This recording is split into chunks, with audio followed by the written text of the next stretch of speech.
In this video, I want to show you how to format a table in APA style using Microsoft Word. This is frequently one of the more difficult and confusing things that students early in their graduate program run into. And there is no exactly right way of going about this. And I will honestly tell you that I use several different approaches depending on the complexity of the table and where the table is coming from. So what I'm going to show you is one way of doing it, but it may not be the only way or the best way for the particular situation that you find yourself in. APA is a little bit quirky in this respect. It only uses lines in the horizontal, and it only uses them in the heading and just below the title and at the end of the table. It doesn't use them within the data area of the table at all. And so what you have to do a lot of times is take data that you've gotten from Microsoft Excel or from some other source that will oftentimes have borders around it and add rows to that table for the title and the footer, and also remove some of the borders in the places where they don't belong. So what I've done on the screen is on the left side you see a completed APA table that is straight from the APA template that we've been using in class. On the right you see what would be typical if you were pasting a table from Microsoft Excel into your Word document. It doesn't have any table number or title at the top. It also doesn't have any notes at the bottom, and it also has lines in places where it shouldn't.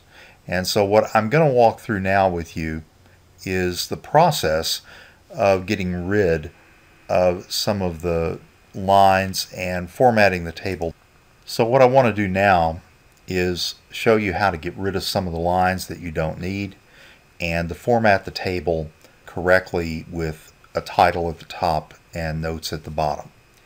The first thing you'll notice is that this is a grouped set of headings. In other words, there are two groups with a group heading above it. And right now the group heading is over the left column. But really what you want is for the group heading to span both columns. So what you would want to do in this situation is highlight both columns, right click, and choose merge cells. And that will merge the heading, or merge these two cells so that the heading spans both columns. Now in this case it already is centered, but normally you might find that it was left justified and you might need to go in and click the center button up here in order to center the heading.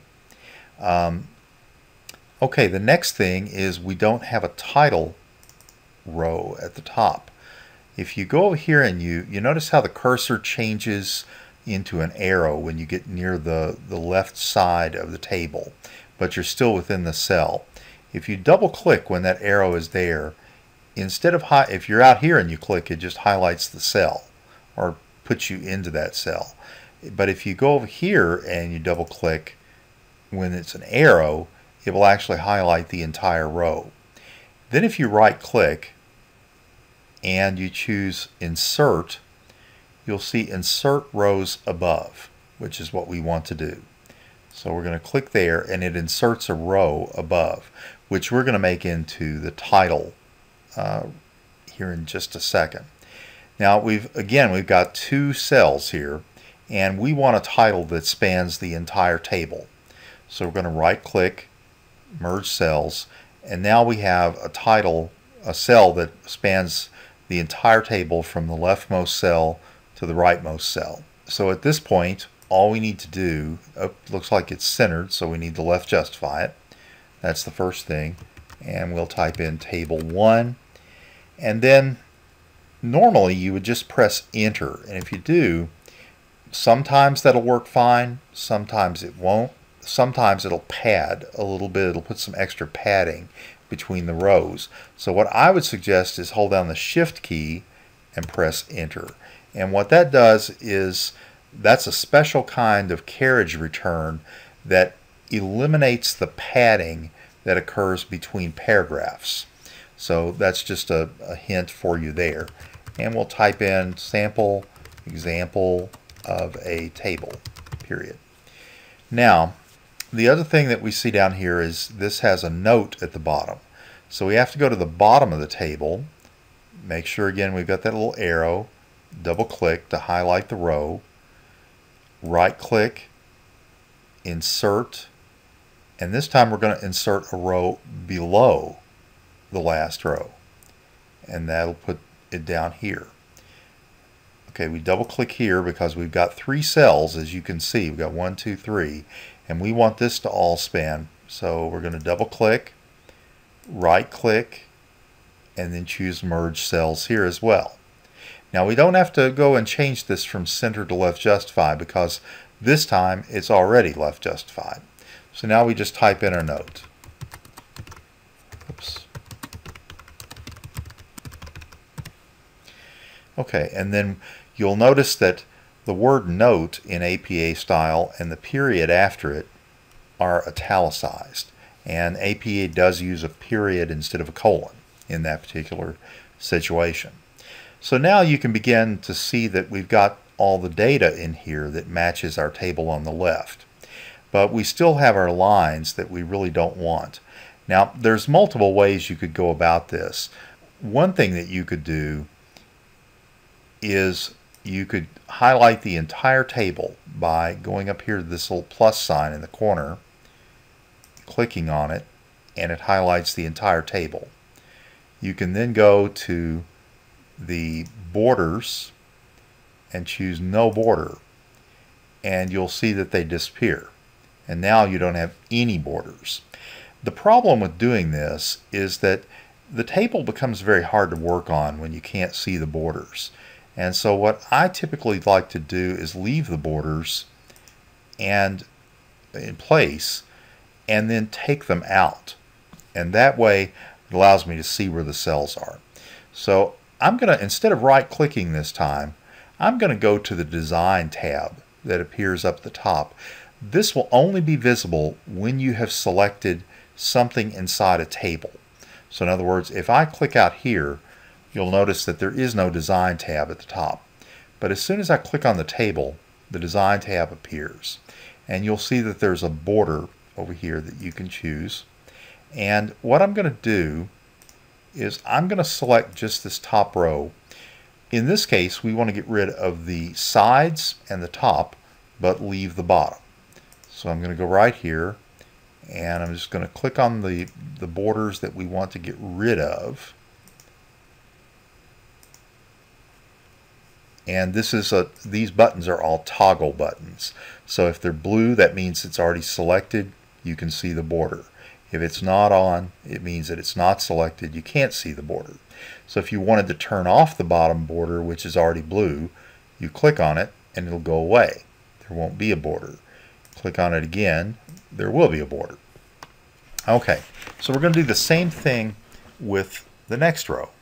Now in this row, we want to keep the top and bottom over the group heading area, but we want to get rid of these vertical lines that you see in here.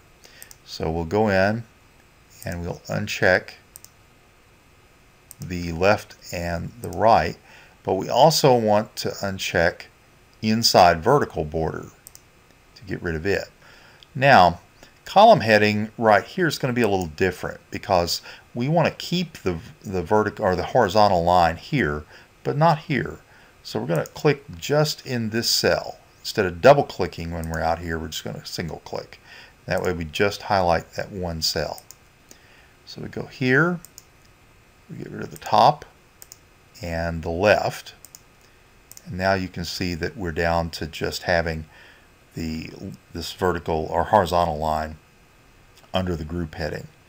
And then we want to get rid of this vertical line you see here and here.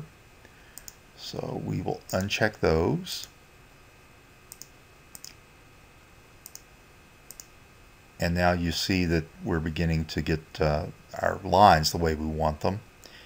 And then we need to highlight these three and get rid of these vertical lines that you see there as well.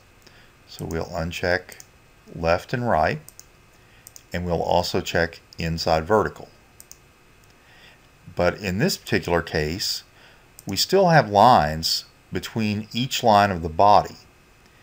Now we could highlight this row and say get rid of the bottom one, then highlight this row and say get rid of the bottom one. But a quicker way might be just to highlight the middle row, go to the borders, and say get rid of the bottom and get rid of the top. And now they're gone. Okay, that leaves us with one thing more to do, and that's we need to highlight the notes area, and we want to get rid of the left, the right, and the bottom, but we want to keep the top so that it matches.